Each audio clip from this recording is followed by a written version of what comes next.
Mga idol, for today's vlog ay pupuntahan nga natin yung pinapangarap kong puntahan, yung bayan ni Apulacay, ang Ilocos. Kaya tara na, let's go! Alam nyo naman mga idol, basta driver ka dito sa Pilipinas, on call ka, pwede ka nilang tawagan kung ano man yung ipagdadrive nila, kung ano i-deliver mo at kung saan ka pupunta. At heto, gabi ang biyahe namin. Umalis kami ng bayan ng Bataan ng alas 10 ng gabi. Partas, bus na Partas. Pag nakita mo na yung bus na Partas, alam mo na kung saan ka papunta. Malamang norte yan. Kaya tara na, samahan nyo ako sa aking biyahe gamit ang freezer van na truck.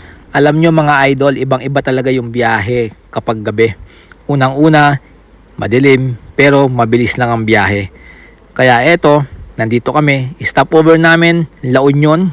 Dito nga pala sa biyahe na to idol, dalawa yung kasama ko, isang extrang driver at saka isang pahinante. Ito yung hawak namin truck mga idol.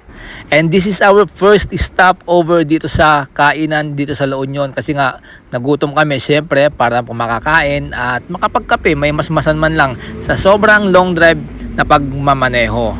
Kape ang solusyon sabi nga ng mga driver at kain din ang solusyon sa pagod ng mga pahinante. At pagkatapos nga namin kumain at magkape, nagpatuloy kami sa aming pagbiyahe. Makalipas nga lang ang ilang oras mga idol ay narating na namin ang bayan ni Apulacay, ang bayan ng Ilocos Sur. Grabe, solid. At ang susunod na bayan mga idol, walang iba kundi ang pinagmamalaki nilang bayan ng Candon. At nagpatuloy pa rin kami sa aming biyahe at dito na nga ang aming final destination, ang bayan ng Narvacan, Ilocos Sur. Ano pa nga ba gagawin natin mga idol? Siyempre, samahan nyo kami para ibaba yung aming karga na delivery na ito.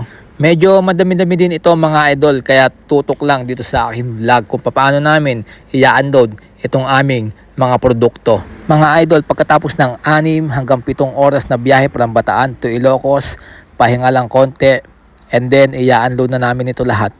At pagkatapos namin i-unload to lahat mga idol, wala na kami ibang gagawin kundi bumalik naman ng bayan ng La Union para sa next delivery.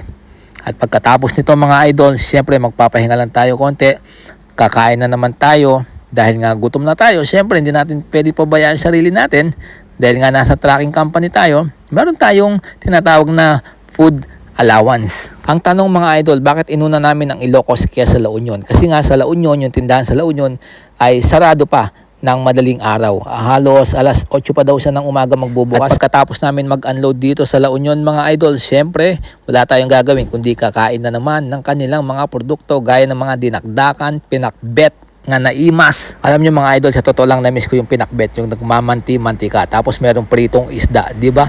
Combination yon, match na match yun mga idol. Kaya kain muna tayo. Yung kinainan nga pala namin halos tapat na tapat lang ng dagat. Kaya hindi ko na rin nakalimutan na kumuha ng konting B-roll man lang dito sa dagat ng Ilocos Sur.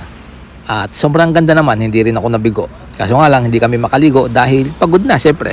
Idol, biyahe kami. Ilocos, La Union. Ito pinakapogi naming driver, oh. Boss Ronald, oh. Yan, pinakamalupit na driver, pinakamalupit na pahinante. Ito yung team ko. Yun, oh. Yun, oh. Nasa Ilocos kami ngayon. At pagkatapos ng lahat ng delivery, paghihirap, long drive na naman mga idol, pauwi. At sa pagkakataong ito mga idol, heto na nga, inabutan na kami ng malakas na ulan sa expressway. At dahil nakaramdam na nga ng antok at pagod yung isa kong extrang driver, syempre wala tayong magagawa kundi palitan siya para sa ganon makauwi tayo ng ligtas para sa ating mga pamilya. Dito nga pala umikot yung biyahe namin ng Bataan to Ilocos. Kaya naman sa mga kapwa ko tracker at sa mga helper, sa mga pahinante, sobrang saludo ako sa inyo dahil sa layo ng biyahe at sa hirap ng paglo-load at pag-unload ay nagagawa nyo pa rin matulog sa gitna ng biyahe. Kaya naman mga idol, kung isa ka sa nai-inspire sa aking mga vlog at kung isa ka ring tracking, isa kang driver o isa kang helper o isa kang tatay ng pamilya, i-follow mo na ako, i-subscribe mo na rin ako sa aking YouTube channel, ganun din dito sa aking Facebook page, BJ Pascual. Huwag mong kakalimutan, BJ Pascual. Maraming salamat and God bless you all. Bye-bye!